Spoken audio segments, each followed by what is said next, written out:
조선 같은 경우는 뭐 앞서 말씀드린 대로 수주 쪽에 대한 모멘텀들이 작년부터 만들어지고 있고 친환경 선박 쪽, 그러니까 LNG 선박 쪽에 대해서는 우리나라 기업들의 기술력이 굉장히 뛰어나거든요. 그래서 우리가 총 물량으로 따져보면 중국이 더 많은 물량들을 가져가고 있는데 우리가 고부가 가치 선박 쪽에 대해서는 우리나라 조선 기업들이 메리트가 있기 때문에 조선 쪽에 대한 수주가 들어온다라는 내용이 작년에도 있었고요. 네.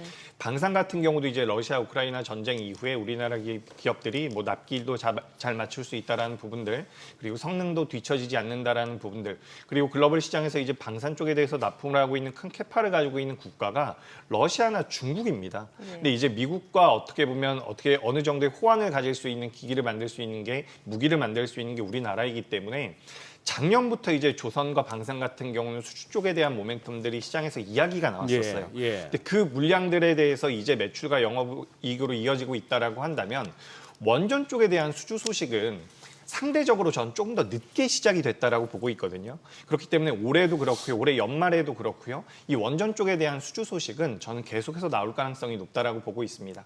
물론 뭐 미국의 트럼프 같은 경우도 원전 쪽에 대해서 육성을 하겠다, 발전 용량을 4배 정도 성장을 시키겠다라는 이야기를 하고 있고요. 유럽 같은 경우도 원전 쪽에 대한 중요도가 러시아 우크라이나 전쟁 이후에는 계속해서 탈탈 원전을 하고 있죠.